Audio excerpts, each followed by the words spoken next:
Hi everyone, this is Megzable69 with Take the Red Pill. Okay, so far if you've been following the video series that I've been putting out, you will see that this guy, Lamont Mapp, has been putting forth a lot of generalizations and a lot of fallacies, cherry-picking fallacies and straw man fallacy. Now again, like I said before, this is a pattern that you will see, which is fine. The bigger thing to me is the supposed evidence that he has to make his case, which is very, very weak. So anyway, without further ado, we're going to continue seeing what he's doing and what he's saying, and it should be entertaining. So let's go ahead and start. Okay. Wow. Alright, so Jason said that 2 Kings chapter 2, verse 2 said that bears eat children. I'll read 2 Kings chapter 2, verse 2. And Elijah said to Elisha, "Please stay here, for the Lord has sent me as far as Bethel." But Elisha said, "As the Lord lives, and as yourself live, I will not leave you."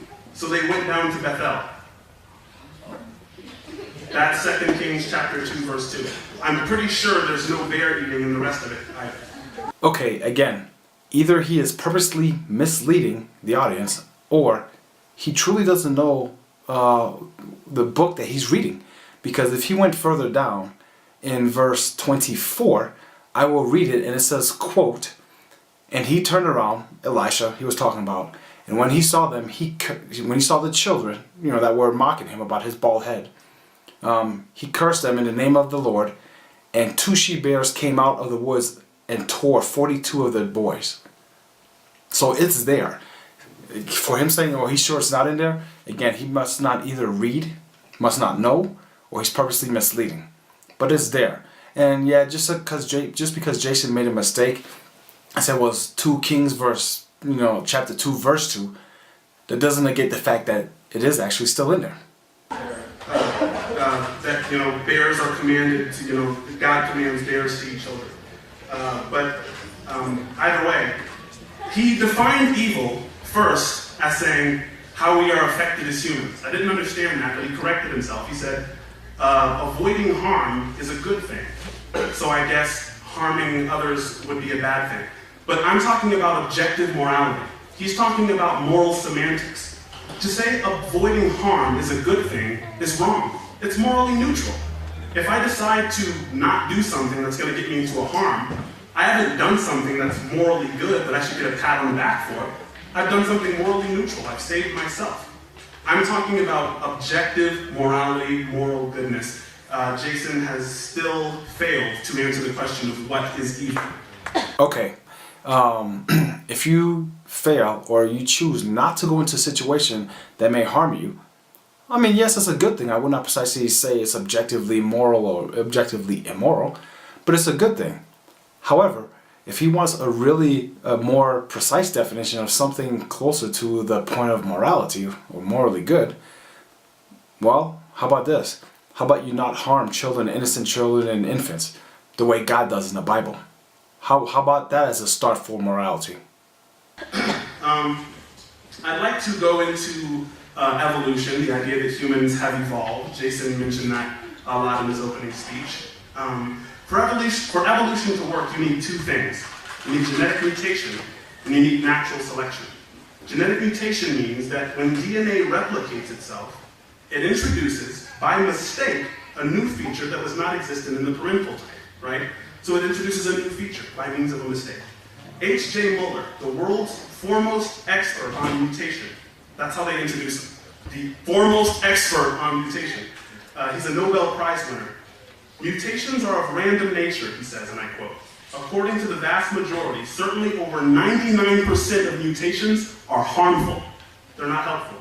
Another Nobel Prize winner, Ernst Mayr, he says, and I quote, "It is a considerable strain on one's credulity to assume that finely balanced systems, such as organs, can be improved by random mutation." Sir Julian Huxley, an English evolutionary biologist. He was one of the leading figures in the 20th century of evolution synthesis. He says, and I quote, We should clearly have to breed, this is to make a horse, right? We should clearly have to breed for a horse 1,000,000 strains, that's 1,000 squared, for only 2 favorable mutations. Producing one horse would take 1,000 favorable mutations to the 1,000,000th power. That's a number 1 with 3 million zeros on the end, written after it. It would take a book just to write the number. So the chances of a horse, just one horse, randomly evolving and randomly coming about, the chances are 1 in 1,000 to the 3 millionth power. Okay, so he did exactly what he's been doing all along, using an assertion from authority. But yes, the people he mentioned are experts in the field. However, not many people caught what he actually did. You see, H.J. Muller and all these other guys he spoke with, they did not say anything about, according to what he quoted, said nothing about evolution. They spoke about mutation.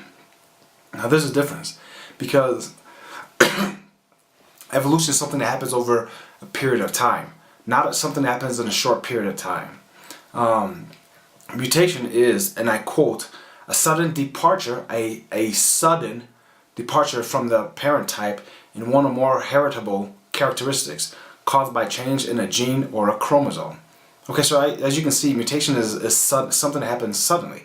And of course, not to mean that you blink your eye and it happens, but it's something that's pretty quick, as what evolution is over a period of time. Now, for him to suggest that evolution has not happened is patently absurd. I mean, let's take a look at the human race for a second. I'm not even going to talk about other animals, just the human race. I mean, everybody has heard about Neanderthals, cavemen, and things of that nature. Well, how we evolved. I mean, back then, we did not have the brain power to do things that we do now. And look at us now. We've evolved. We've gotten smarter. We've gotten more creative in a lot of things that we do. I mean, if that's not evolution, if somebody cannot see that that is evolution, I'm sorry, I don't know what to tell you. Go do some research. Do you see the amount of faith it takes to be an atheist? I don't have that kind of faith. Okay, again, he used the same weak argument. Do you see how much faith it takes to be an atheist? No, it doesn't. Atheism is lack of faith. You do not believe in especially a deity. That's it. So he clearly does not understand what atheism is about. And quite frankly, I'm not surprised, because, I mean, he doesn't fully understand the book he reads either, because he claims that there are things that were not in there. And like I said, if you go to 2 Kings chapter 2, you start around like verse 24, you will see the whole thing about mauling the bears, yet he claims that they were not in there. So again, not much is surprising with him. According to Christians, miracles are at least rare. According to atheists, they happen every single day. Proteins are the same way. In proteins, there's something called sequence specificity.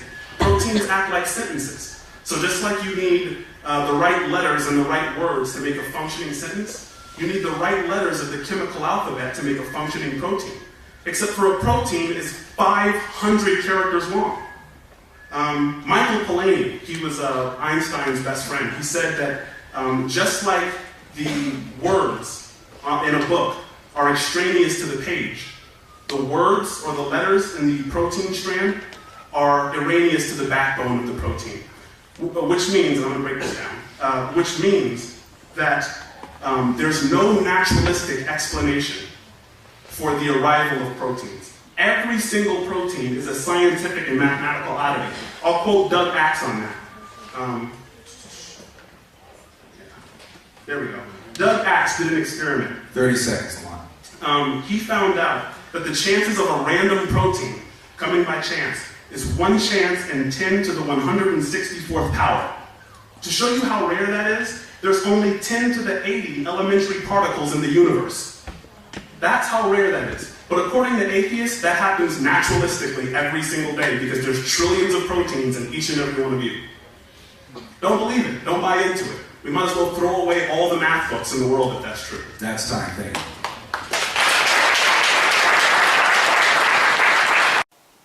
Again, apparently claiming things which are not precisely true. Apparently he has not done his homework, because there is such thing called abiogenesis, in which organic matter can come from inorganic matter. And actually, there was a test run not too long ago, and when and if I do find it, I will let you know, where they created a protein out of nothing. It was an experiment done. And so again, the whole thing is not, well, we don't have the answer, so it's got to be God. The true answer is, we don't have the answer yet, because as time goes on, we're discovering new things, and creating building blocks out of almost nothing is one of the things that we are the scientific community is actually coming across, and they're running experiments like crazy to figure out how it's done, and just running tests on it. So anyway, like I said, this Lamont map, he's coming up with a whole bunch of fallacies that are just really shooting up in the air. Anyway, we will continue again with another video soon. And until then, this is Megzable69 with Take the Red Pill, signing off.